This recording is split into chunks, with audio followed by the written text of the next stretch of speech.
que estão colocados na faculdade incorpórea de representação. Concebe, então, aquele que contém todos os seres, e compreende que não há nada que possa circunscrever o incorpóreo, nem que seja mais rápido e pulsante que ele, de fato, é o incorpóreo que é incircunscritível, mais rápido e pulsante que todos os seres. Julgo-o também da maneira seguinte, segundo os teus critérios. Ordena a tua alma que esteja na Índia, e eis que, mais rápida que tua ordem lá estará, não por ter viajado de um local e outro, mas como se já estivesse lá. Ordena que voe para o céu, e não necessitará mesmo de asas, nada pode impedi-la, nem o fogo do sol, nem o éter, nem a revolução do céu, nem os corpos dos outros astros, mas, cortando todos os espaços, subirá em seu voo até ao último dos corpos. E se quiseres passar a abóbada do universo, e contemplar o que existe além dela, se é que algo existe depois dela, tu podes. Vês que potência, que velocidade possuis, e se podes tudo isto, Deus não o poderia. É dessa maneira, então, que deves conceber Deus, tudo que é contido nele como pensamentos, o mundo, ele mesmo, o todo. Se não te fazes igual a Deus, não podes compreender a Deus, pois o semelhante só é inteligível ao semelhante.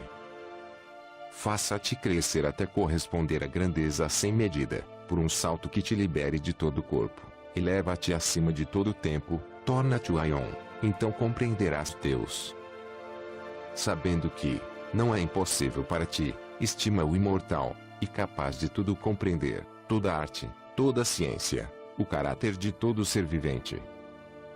Sobe acima de toda altura, desce mais que toda profundidade. Reúnem-te as sensações de todo o criado, do fogo, e da água, do seco, e do úmido, imaginando que estás ao mesmo tempo na terra, no mar, no céu, e que ainda não nasceste, e que estás no ventre materno, que és adolescente, ancião, que estás morto, e que estás além da morte. Se alcanças com o pensamento essas coisas ao mesmo tempo, tempo, lugar, substância, qualidade, quantidade, podes compreender Deus.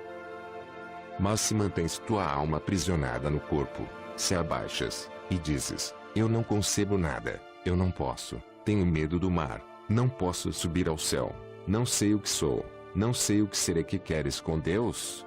Pois não podes alcançar com o pensamento nenhuma das coisas belas e boas, tanto amas teu corpo, e és malvado.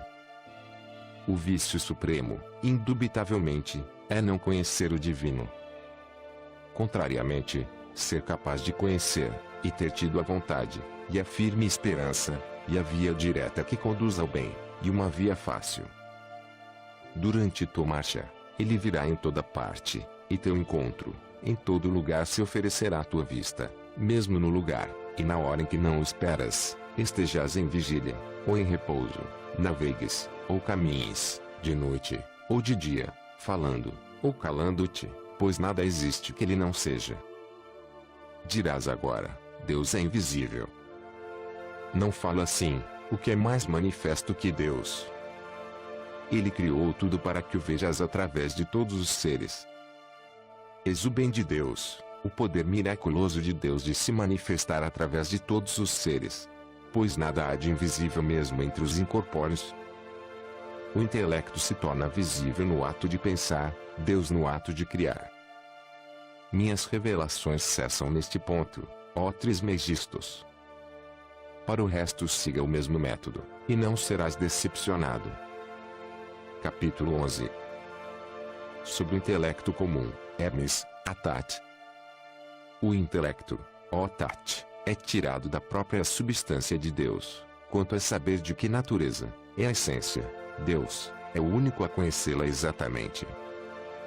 O intelecto, então, não é tirado da substancialidade de Deus, mas advém a partir desta fonte, como a luz advém a partir do sol. Nos homens este intelecto é Deus. Também alguns entre os homens são deuses, e sua humanidade é muito próxima da divindade, e com efeito o bom gênio, Agathodemon, nomeou os deuses como homens imortais, e os homens deuses mortais. Nos animais sem razão o intelecto é o instinto natural, Onde há alma existe intelecto, da mesma forma que onde há vida, há também alma. Mas nos animais irracionais, a alma é simplesmente vida pura, sem intelecto. Pois o intelecto presta seus benefícios somente às almas dos seres humanos, os faz em vista do bem. Nos animais sem razão, coopera com o instinto natural presente em cada um deles, enquanto na alma dos humanos age de encontro ao bem. Pois toda alma assim que entra num corpo, é pervertida rapidamente pela pena, e pelo prazer, pois a pena e o prazer são como os humores do corpo composto, e que borbulham dentro de si, e nos quais a alma funda se macula. Quando as almas que se deixam comandar pelo intelecto, este faz aparecer a sua luz, e se opõe às suas prevenções. Da mesma forma que um bom médico faz sofrer o corpo que encontra atingido pela moléstia queimando, ou cortando a parte doente, também o intelecto faz sofrer a alma retirando-a do prazer, que é o princípio de onde deriva toda a moléstia da alma. Ora, a grande moléstia da alma, e a negação de Deus, depois a opinião errônea de onde decorrem todos os males, mas nada de bom. Assim o intelecto lutando contra esta moléstia confere o bem à alma como o médico dá ao corpo a saúde. Por outro lado, quando as almas humanas não obtêm o intelecto por guia, sofrem a mesma condição que as almas dos seres sem razão. O intelecto coopera com elas, deixa livre curso às concupiscências, e as almas deixam-se levar pela violência de seus apetites para essas concupiscências que tendem ao irracional, e, como os animais sem razão, não deixam de se abandonar aos movimentos irracionais da cólera e da concupiscência, e jamais encontram saciedade nos seus vícios, pois os movimentos irracionais da cólera e da concupiscência são os vícios maiores. E é a essas almas que Deus impôs o governo da lei para puni-las e convencê-las do pecado. Então, ó Pai, a doutrina da fatalidade, que me expusestes recentemente, corre o risco de ser invertida. Pois se foi fixado absolutamente pelo destino que um tal, ou qual seja adúltero, ou sacrílego, ou cometa qualquer outro crime, será castigado ainda que tenha cometido o ato estritamente sob coerção da fatalidade. Tudo é obra da fatalidade, meu filho, e sem ela, nada pode acontecer no que se refere às coisas do corpo, nada de bom nem de mal. É a fatalidade que decretou também que aquele que fez o bem sofra as consequências, e por esta razão, agiu com o objetivo de provar, o que ele prova é, porque agiu. Mas eis o suficiente, e até demasiado para o momento, este, não é o instante de discorrer sobre o vício, e a fatalidade. Nós falamos dele no outro momento, agora, é sobre o intelecto que discorremos. Qual é a potência do intelecto? Quais diferenças que contém em si? Nos humanos de uma forma, nos animais irracionais de outra forma, e de novo, que, se nos outros viventes não produz seus bons efeitos, mas é dissemelhante em todos segundo seja irascível, ou concupiscente, e entre esses viventes, é preciso tomar uns por humanos em possessão do verbo, e outros por humanos privados do verbo. Todos os humanos por outro lado são submetidos à fatalidade, ao nascimento, e à mudança. Eis o princípio e o fim da fatalidade. Todos os humanos, portanto, sofrem as coisas fixadas pelo destino, mas os humanos em possessão do verbo, dos quais dizemos que neles o intelecto comanda, não as sofrem da mesma maneira que os outros, como são livres do mal, não é enquanto malvados que sofrem seu destino. Que queres dizer com isto, ó Pai? O adúlteros não é mau, o assassino não é mau, e da mesma forma todos os outros. O ser humano em possessão do verbo, meu filho, não sofrerá por ter cometido o adultério, mas sofrerá como se o tivesse cometido, não é por ter matado, mas como se tivesse matado. Pois, se não é possível escapar à condição da transformação, menos ainda do nascimento, ao vício, contrariamente, quem possui o intelecto, pode se furtar. É porque, meu filho, sempre ouvi o bom gênio dizer, e se ele o tivesse escrito e publicado, teria prestado um grande serviço ao gênero humano, pois somente ele, meu filho, enquanto Deus primogênito, contemplou verdadeiramente todo o conjunto dos seres, e por esta razão proferiu palavras divinas, Eu ouvi dizer um dia que tudo é um, e sobretudo os seres inteligíveis, que nós vivemos pela potência, pela energia, e pelo aion, e que o intelecto deste, que é também seu eu, é bom. Nessas condições, não possui dimensão entre os inteligíveis, consequentemente então, se manda nas coisas, e é o eu de Deus. O intelecto possui a potência de fazer tudo o que quer. Reflete, e aplica esta doutrina à questão que me havias proposto, isto é, sobre a fatalidade, e o intelecto. Se afastas todos os argumentos capciosos encontrarás, meu filho, o intelecto dominando as coisas, isto é, o eu de Deus, sobre a fatalidade, sobre a lei, e todo o resto, e que nada lhe é impossível, nem mesmo o estabelecimento da alma humana acima da fatalidade, nem, se esta, é negligente o submetê-la ao jugo da fatalidade. Eis bem relatadas as proposições do bom gênio. Estas são palavras divinas, verdadeiras, e úteis, ó Pai. Mas esclarece-me ainda sobre este ponto. Disseste que nos animais irracionais, o intelecto age à maneira do instinto, pois coopera com seus impulsos.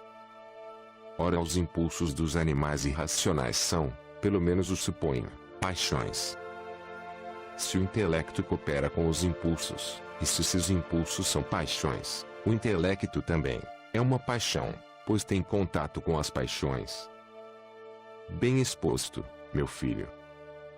Eis uma excelente questão, e é justa que eu a responda.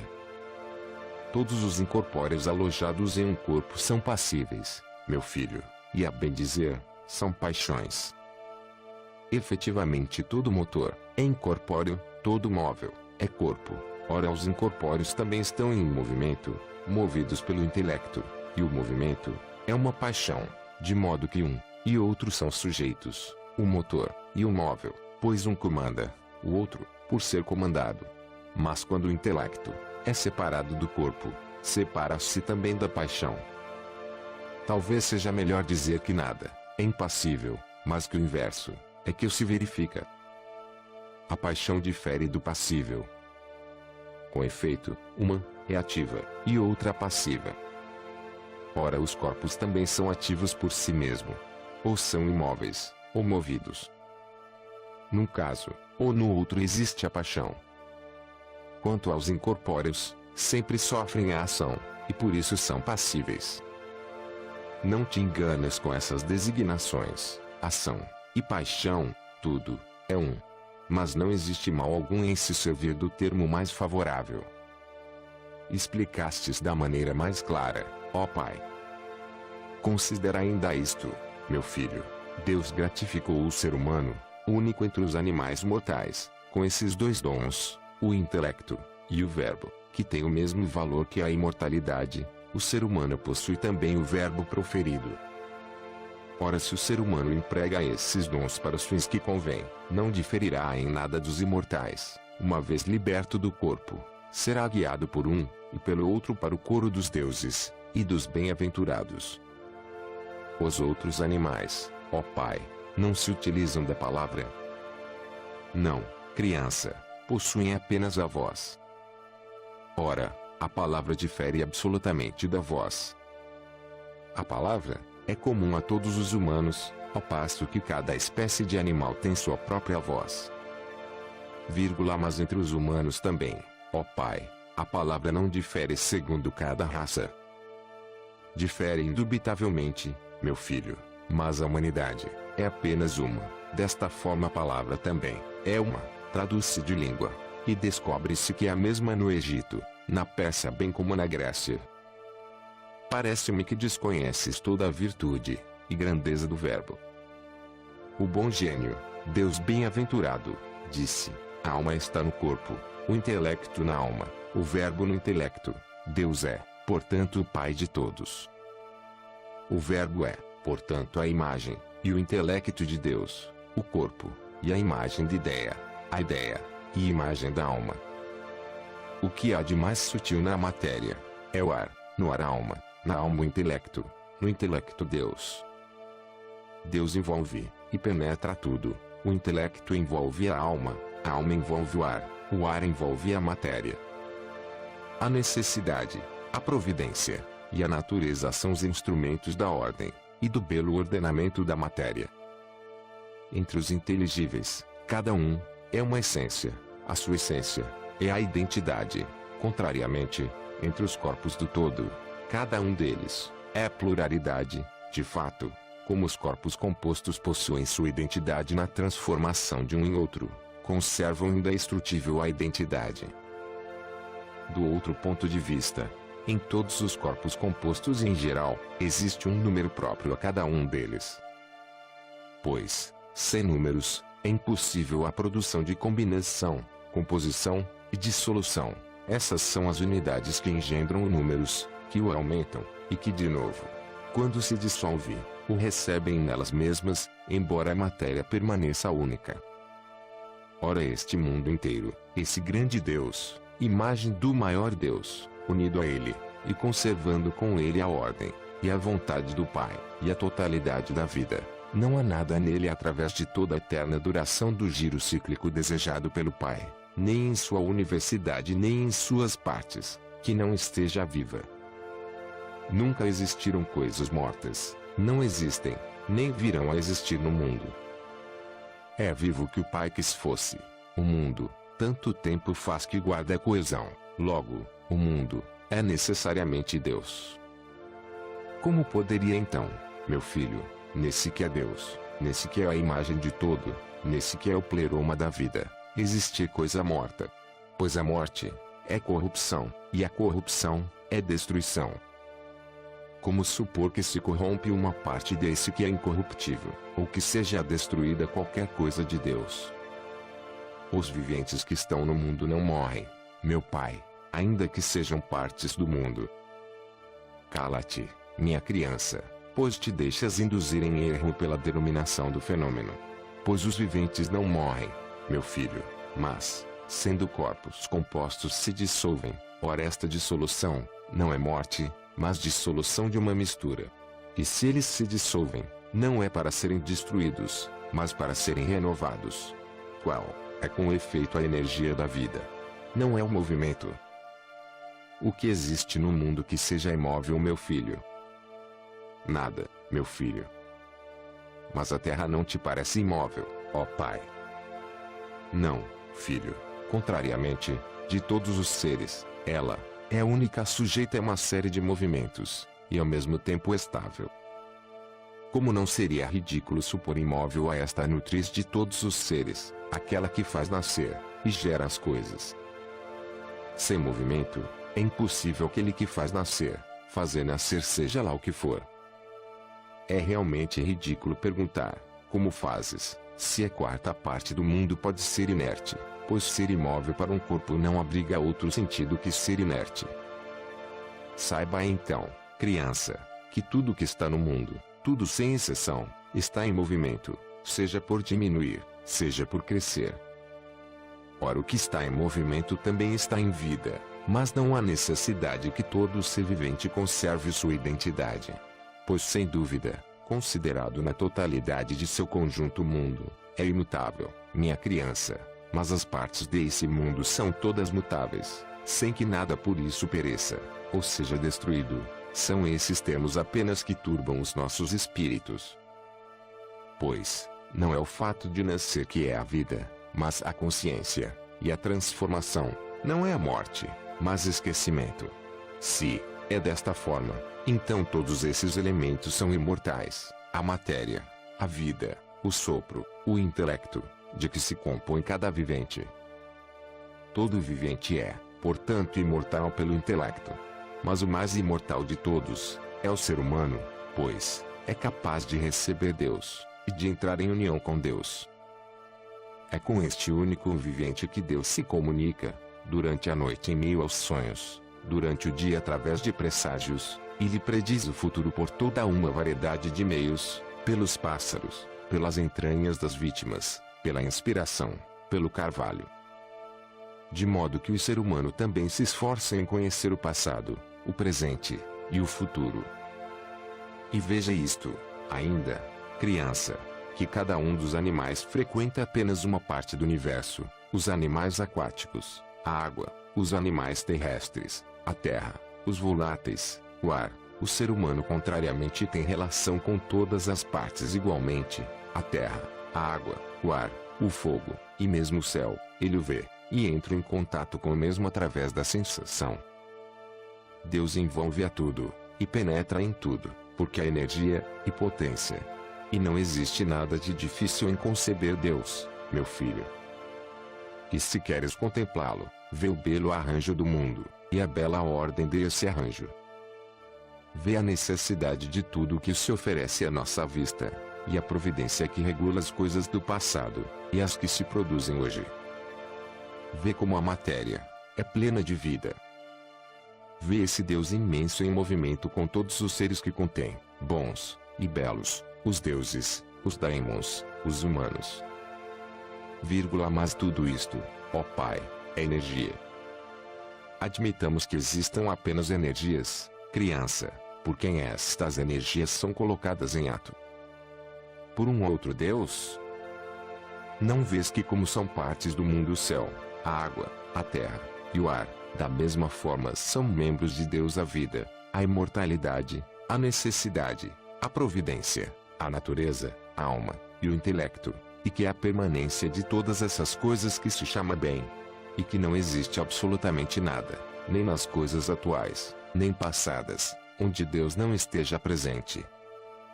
Deus é na matéria, ó Pai. Supõe, meu filho, que a matéria exista separada de Deus. Que lugar vais destinar-lhe, ó meu filho? E que acreditas que ela seja além de uma massa confusa, enquanto não é utilizada? E se é utilizada, por quem o é? Pois as energias que operam, nós dissemos, são partes de Deus. Por quem, então, são vivificados todos os seres viventes? Por quem são imortalizados os seres imortais? Quem produz as mudanças nos seres mutáveis? Quando falas da matéria, ou do corpo, ou da substância, sabes que essas são energias de Deus, energia da matéria, a materialidade, energia dos corpos, a corporalidade, energia da substância, a substancialidade, e Deus, é isto, o todo. No todo nada há que Deus não seja. Logo nenhum destes predicados pode ser atribuído a Deus, grandeza, lugar, qualidade, forma, tempo, pois Deus é tudo, e o todo penetra as coisas, e as envolve. Adora esse verbo, e presta-lhe culto. E só existe um modo de cultuar a Deus, não ser mau. Capítulo 12.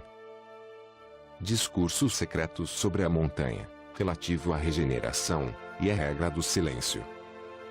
Hermes Trismegistus, a seu filho Tat. Nas lições gerais, ó Pai, falastes apenas através de enigmas, e sem encher de luz a minha compreensão quando trataste da atividade divina, não me deste a desvelação, sob pretexto de que ninguém poderia ser salvo antes da regeneração. Mas como eu te suplicasse durante a descida da montanha, após tua conversação comigo, como eu te interrogasse acerca da doutrina da regeneração a fim de apreendê-la, visto que é o único ponto da doutrina que ignoro, prometeste-me transmiti-la quando eu estivesse próximo a tornar-me estranho ao mundo. Eis-me pronto, fortifiquei meu espírito contra a ilusão do mundo. Suprime então, ó Pai, as minhas faltas transmitindo-me, como prometeste, o processo da regeneração, fazendo-o conhecido de viva voz, ou por meio secreto. Eu ignoro, ó Trismegistus, de qual matriz nasceu o homem, e de qual semente. Meu filho, é a sabedoria inteligente no silêncio, e a semente o verdadeiro bem. Mas quem semeia, ó Pai? Pois estou completamente perplexo. É a vontade de Deus, meu filho. E de que forma é o engendrado, ó Pai? Pois não pode participar em nada da minha substância. O engendrado será diferente, será Deus, Filho de Deus, o todo no todo, composto de todas as potências. Propões-me um enigma, Pai, e não falas como um pai a seu filho. Este tipo de coisa não se ensina, meu filho, mas, quando quer, Deus proporciona-lhe a reminiscência. Tu me dás, ó Pai, explicações impossíveis, e forçadas. Esta é a razão pela qual farei uma justa réplica: nasci como um filho estrangeiro à raça de meu pai. Não me recuses ciumentamente tua ciência, pai. Sou teu filho legítimo. Expõe-me completamente o modo de regeneração. Que direi, meu filho? Nada mais posso dizer que isto: em mim mesmo uma visão imaterial, produzida pela misericórdia de Deus, sai de mim mesmo para entrar em um corpo imortal, e não sou mais agora do que era, mas fui engendrado no intelecto. Esta coisa não pode ser ensinada, e não pode ser vista com este elemento formado de matéria, formado para que através do mesmo possa se ver aqui embaixo. Eis também porque não me preocupo desta primeira forma composta que foi a minha.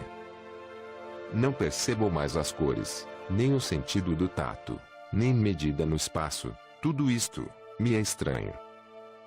Agora me vês, meu filho, com os olhos, mas o que sou não podes compreender olhando-me com os olhos do corpo, e pela visão sensível. Não são com estes olhos que posso ser visto agora, meu filho.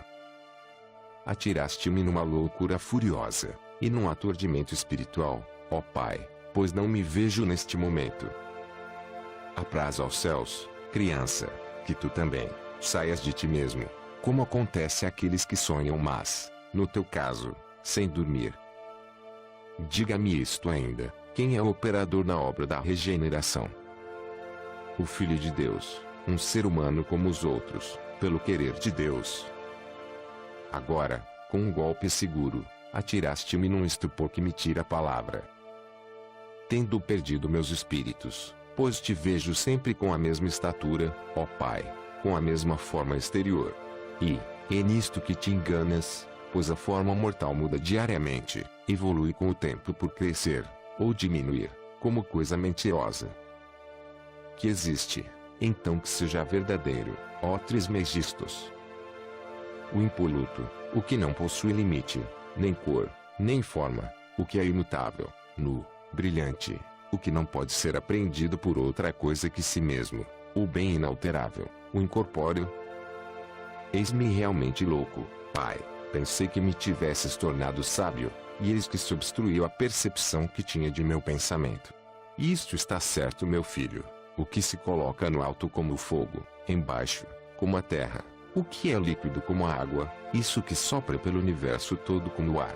Mas como poderias perceber por meio dos sentidos, o que não é rígido, nem líquido, o que não pode ser fechado, nem inserido, e que não é apreendido a não ser pelos efeitos de sua potência, e de sua energia, isto que exige alguém capaz de conceber o nascimento de Deus. E disto sou incapaz, ó Pai. Que não seja assim, meu filho. Toma-o a ti, e ele virá, quere-o, e se produzirá, detém a atividade dos sentidos corporais, e então se produzirá o nascimento da divindade. Purifica-te das punições irracionais da matéria.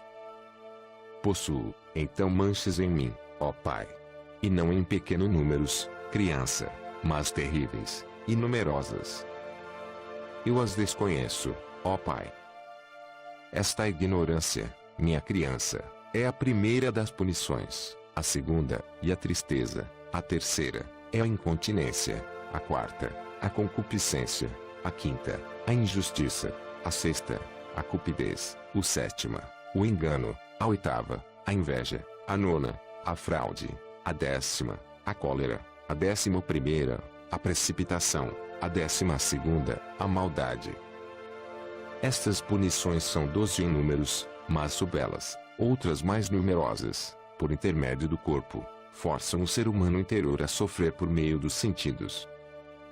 Contrariamente se afastam do ser humano do qual Deus teve misericórdia, não se afastam maciçamente, é verdade, mas nisto é que consiste a regeneração. Agora, não fala mais, meu filho, e guarda um religioso silêncio. Como recompensa, a misericórdia não deixará de descer de Deus sobre nós. Rejubila-te agora, meu filho, eis que te purificam profundamente as potências de Deus pela conjunção dos membros do Verbo. Veio até nós o conhecimento de Deus, e pela sua vinda a ignorância foi caçada. Veio até nós o conhecimento da alegria, Pela sua chegada a tristeza fugirá para aqueles que têm lugar para